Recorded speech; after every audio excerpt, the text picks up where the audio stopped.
Hello South Africa and welcome. My name is Kamokhelo Dipoko, your anchor of the inaugural Department of Public Service and Administration TV channel, DPSATV.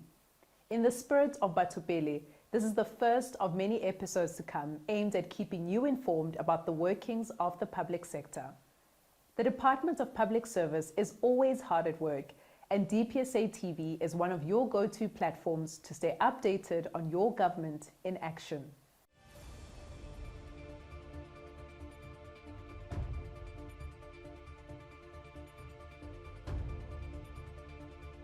In this episode, DPSA hosts events of Women's Month. We look at the inaugural Emerging Leaders in the Public Service Awards ceremony, the hosting of the Women Leadership Retreat, and the celebration of the Integrated Public Service Month. On the 18th of August, the DPSA hosted the Emerging Leaders in the Public Services Awards, also known as the Ellipse Awards. About 120 young graduates of the Ellipse coaching program were honored. Deputy Minister Dr. Chana Bilane Majake was present to personally congratulate the graduates and share words of wisdom. I want to congratulate all of you. I can see so much work that is actually being done in public service. It's encouraging. This program is an indication there are good things that are really happening in public service, because it's our intention to really encourage South Africans, especially young South Africans, to develop interest in coming to serve, so that together we can build South Africa. Because of commemoration of this month, the Women's Month, we actually look at issues of women across the board, and also looking at employment and what to do with employment. What is good about this morning session was that we actually said to ourselves when we started, we're not going to come here and bicker. We're going to come here and talk about our experiences. We had professionals, business, and academics in the same room, and it was quite amazing when we were engaging, when people were acknowledging the challenges, but at the same time putting solutions on the table. And part of it that was discussed was this whole issue of unemployment. And what is coming out also is that we shouldn't actually just depend on government, because throughout the world there's no country that has a government having the sole responsibility of creating jobs, because jobs are also supposed to be created by the private sector. And this is why as government we create a good business environment to ensure that a business thrives. When business does well and there is wealth in the country, how to share wealth is to create jobs. And this is what we expect from the business sector. But also what we touched on was creating the spirit of entrepreneurship, so that there could be more young people, young women getting into business, so that they can be in the position to then create their own businesses, because when they create their own businesses, they will actually create jobs. And when they have businesses, they will actually contribute to development and advancement of the economy, increasing the GDP that will actually help to reduce the inflation, and the food basket will become more affordable, and life in South Africa will be much better. We understand that for now, with the current economic situation, it's becoming more and more difficult, especially for middle class, with the kind of repo rate that is always announced by the MPC of the Reserve Bank.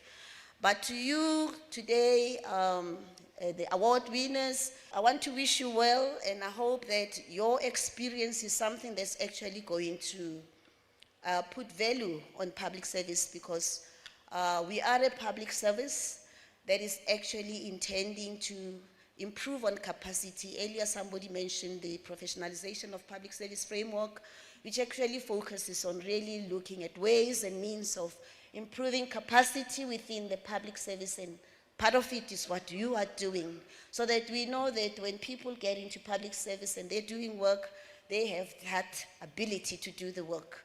What is good is that you can hear in the background that it's not really about developing skills, it's about also developing you as a person. It talks about your self-awareness, self-actualization, which is very good, because sometimes you might have people who are highly educated, but find that it's very difficult for them to navigate through life because of who they are. But this program, from what I've been listening to, is a program that actually was concerned about making you to be balanced people. And I think I must actually thank the mentors and say congratulations, you've done a good job. Another highlight of this year's Women's Month was the Public Service Women Leadership Retreat hosted by DPSA in collaboration with the United Nations Development Programme and the Northwest Provincial Government. Ntokozo Mahlangu, Communications Analyst for the United Nations Development Programme, moderated a panel discussion on intergenerational conversations on gender equality and women's empowerment. Let's hear what these remarkable women had to say. I'd like you to talk a little bit about how can we overcome some of these cultural differences, especially on culture in the workspace. Sometimes we'll be understood as a woman, where you are driving your point to when you want to empower a woman. And women have got similar challenges. They don't know any culture, they don't know any boundaries. Poverty can be poverty, whether it's black, whether it's white, whether it's from the township, whether it's from the rural areas. Poverty is poverty. I'd like to find out from you, what has been your experience? What is it that you see happening within your space that creates obstacles for women to reach top level? We as women, we are leaders in all aspects of life. Most of the women tend up to be having inferiority complex. Some of the women lack some sort of coaching and mentorship from other senior women managers. As a young woman who has just recently joined the public service, what would you say has been your experience so far? I have joined the public service in a state, rather, or an era where there was significant improvement in terms of gender equality and women empowerment. If you were to be given an opportunity to change an issue that you're passionate about within your department right now, that you feel is creating barriers towards reaching this gender equality, what is that issue and what would you do? 30 seconds. I think it's very important for me that we get to the table, we talk about these issues, we have the same understanding of these issues and how they affect the culture of the organization. And I feel like as women, we also need to take a stance and a position that says we provide unwavering support to the up-and-coming young leaders, and that would be what I stand out for. Osma Bunyana, 30 seconds as well. Thank you very much. I would like to say to the women out there to make sure that they take every criticism which comes their way as a learning experience. They shouldn't doubt themselves. They shouldn't be discouraged at any point. I think for me, it's not in my department, but in the public service. I'd definitely like to see more female director generals. I think that will empower young women to say it can be done. You know, when you're in an environment where you feel like there's not much that you can contribute to, or even if you work hard, you won't reach your desired goal, is quite daunting. So if we have more female director generals, I think for me personally, that would just up my inspiration and say to me that I can do it, I can get there, it can be done. The DPSA led the celebration of the annual Integrated Public Service Month that was launched by the Public Service and Administration Minister, Ms. Notolo Kivet. Today we are launching the Public Service Month, which starts on the 1st of September to the 30th of September. There are a lot of programs lined up to first motivate public servants, but celebrate that there are people called public servants who are responsible for providing public services to the citizens. Knowing that we tend to have all the time negative comments when people speak about or talk about the public service. But if you think of it, me and you standing here, we wouldn't be known who we are without a public servant having done their job. In terms of first, issuing a birth certificate, secondly, issuing you with an ID, a teacher teaching you at school, a nurse looking after your health, immunization. A lot of us are alive because of the public services that are there. And we never get to really celebrate that fact that there are people who provide the kind of services for all of us to enjoy. During the launch of the Public Service and Administration Month, Minister Noxolo Kivet reminded public servants of their duty to prioritize the people, as encapsulated in the BATHOPELE mantra. Let's hear what she had to say. What I was emphasizing is the need for us to integrate instead of fragmented strategies and isolated efforts. We need synergy in what we do, because synergy emphasizes the power of collective action, the power of the unified direction and a shared vision. It doesn't matter how beautiful a vision of a leader is, if it is not shared, it is as good as not being there in the first place. So by adopting integrated methodologies for this Public Service Month, we are not merely implementing the policies or initiatives, we are fostering a collaborative spirit of collaboration, where solutions and strategies emerge from collective wisdom. It is this principle of our way that ensures more comprehensive, inclusive, and effective outcomes.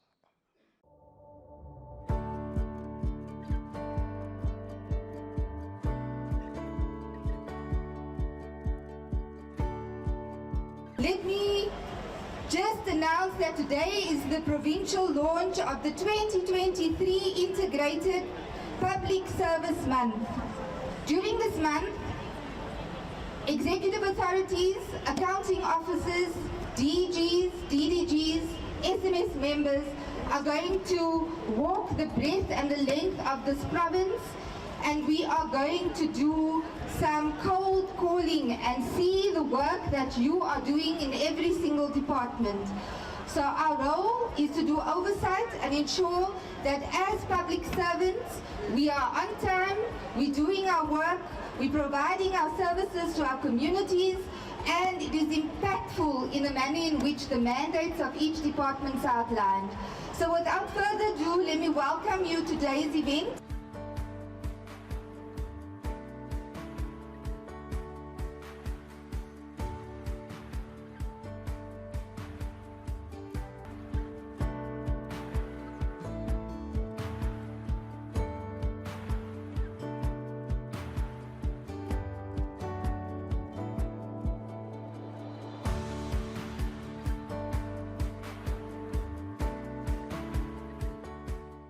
During Integrated Public Service Month, government also celebrates Heritage Day annually on the 24th of September, Tourism Month, which South Africa celebrates on the 27th of September, the Police Commemoration Day, a day to honor the country's fallen heroes and heroines.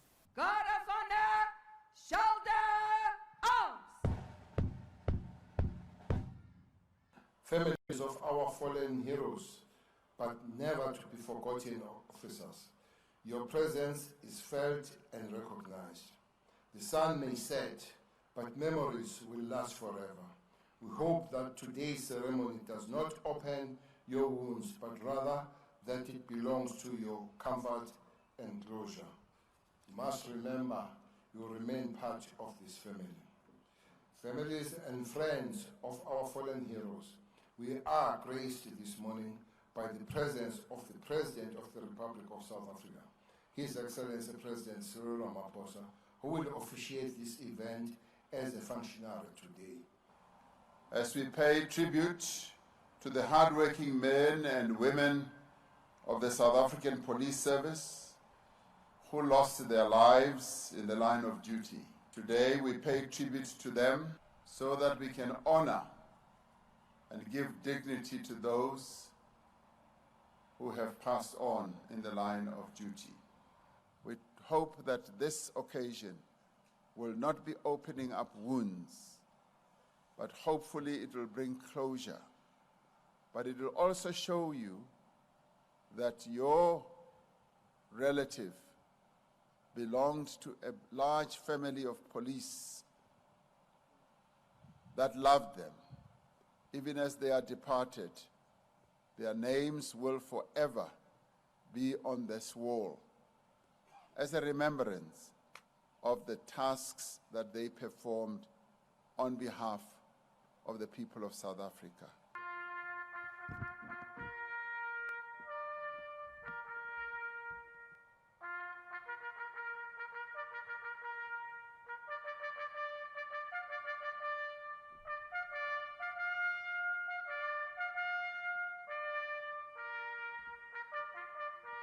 September was also a busy month of webinars, all aimed at equipping public servants with various skills to prioritize the public's needs.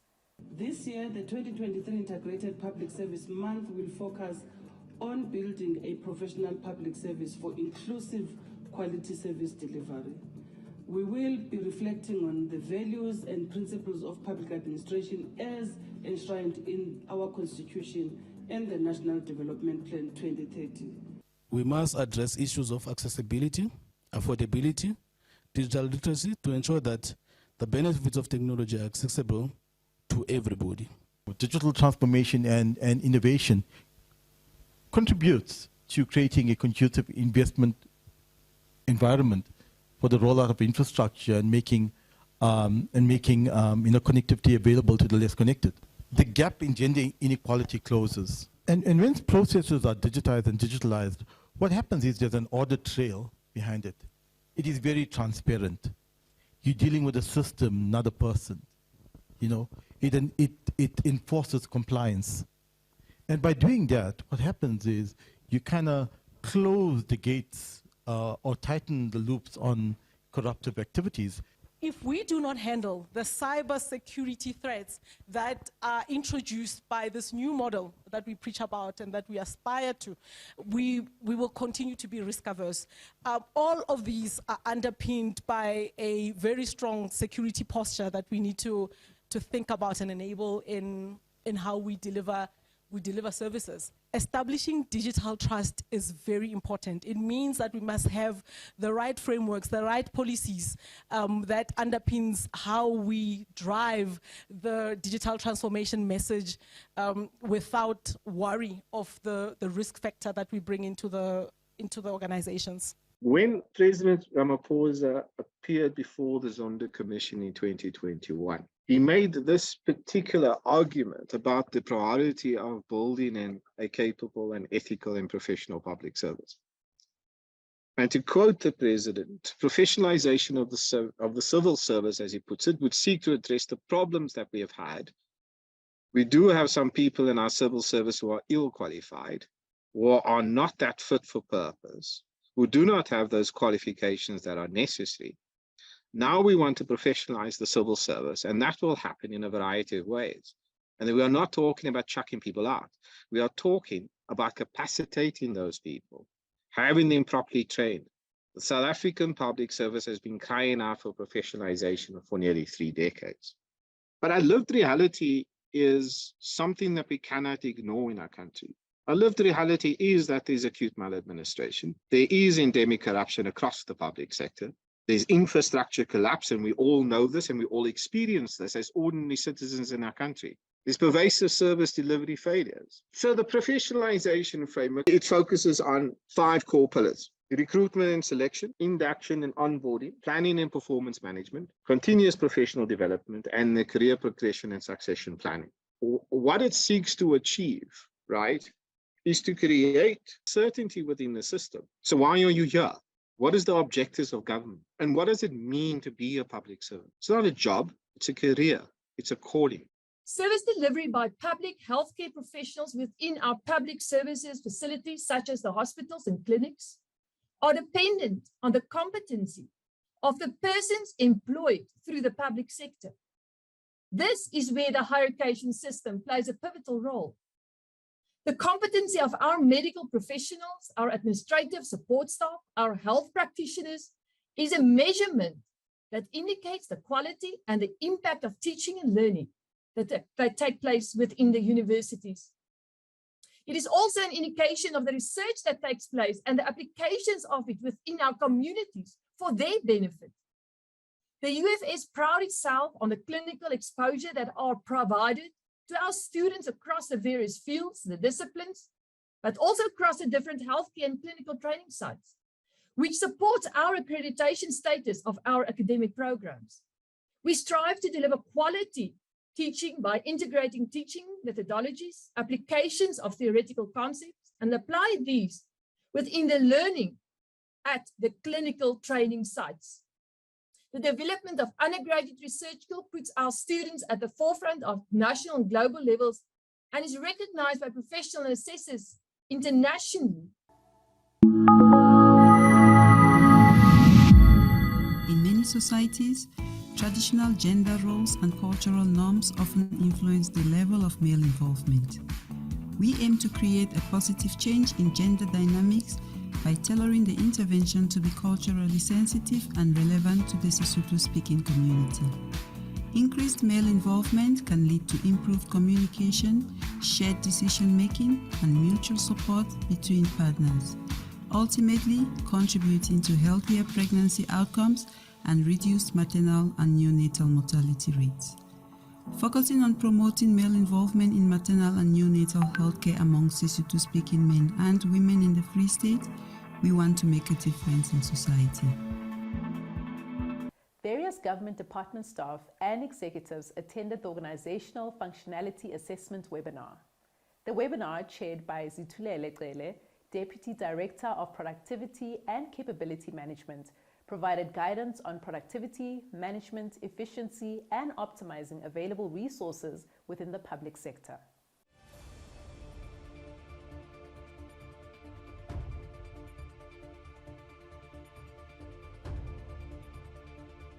On the 8th of September, public sector attendees focused on compliance and auditing procedures during a webinar. The aim was to encourage public service stakeholders to embrace improvement in the sector, institutionalize business processes, and enhance service delivery. We're going to share practical findings of departments and how they actually then institutionalized business process management. Fumani Mahlale, Business Process Analyst of the Department of Forestry, Fisheries and Environment, shared strategies employed by the department to achieve success through planning, dedication, and continuous improvement. Streamlining processes led to reduced errors and quicker response time, improving overall operational efficiency. This efficiency in turn directly impacts the performance of the department by ensuring timely and accurate service delivery. Now let's talk about Ethics Week, which commenced on the 11th of September. More than 230 departmental investigators attended the Strengthening Ethics and Integrity training program sponsored by the Canadian government. Dr. Hugenraad Vermaak, head of the Public Administration Ethics, Integrity and Disciplinary Technical Assistance Unit, highlighted successful cases involving senior management and non-SMS public servants from government components and national departments. Lifestyle investigations were also conducted on numerous individuals, including senior management, to ensure ethical standards are upheld. Only 10 national departments and 13 provincial departments did not start to conduct lifestyle audits. So this is quite a feat. The Integrated Public Service Month ended with a wellness indaba hosted in collaboration with GEMS and the Mpumalanga Provincial Government.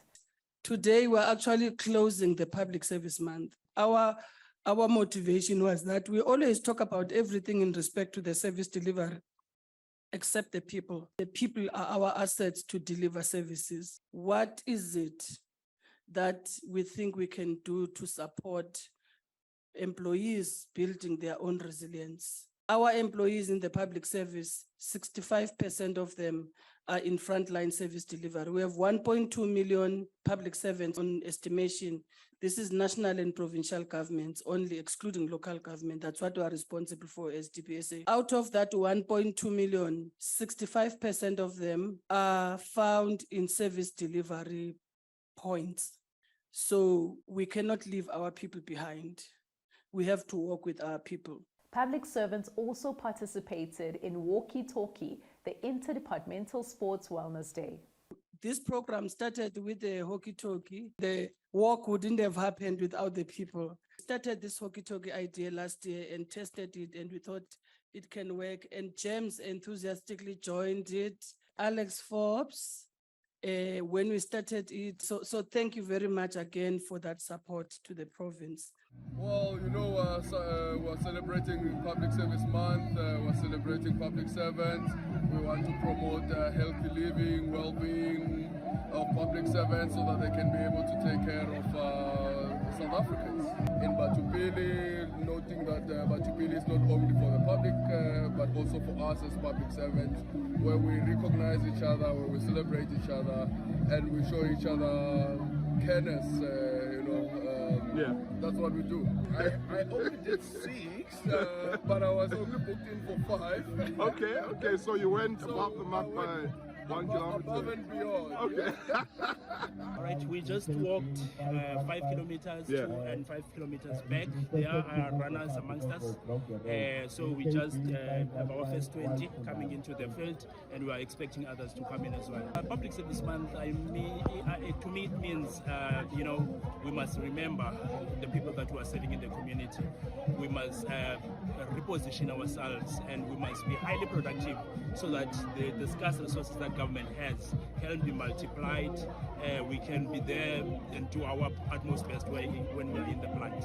Perfect. Thank you so much. Away from our working station, taking the walk, and we are proud, and we want to thank the DPSA for making us partners. We are the family, but we are partners, particularly on this Hockey Day. So it's now going to become, what do they say about in the calendar? An annual thing that we look forward to. And I know we'll be participating, rain or no shine. So this morning when it was raining, people were saying, no, it's unlikely. Then I told them, I'm not cutting, I don't melt in water. So here we are, we're finished. I'm a proud holder of medals, so I'm going to be showing them at home. And thank you very much for, and also for our host, for hosting us. We're looking forward to next year.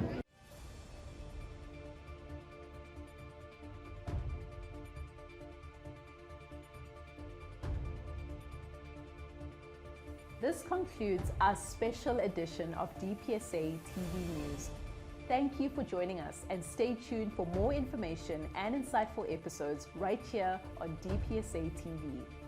Engage with us, subscribe and follow us on all DPSA social media platforms.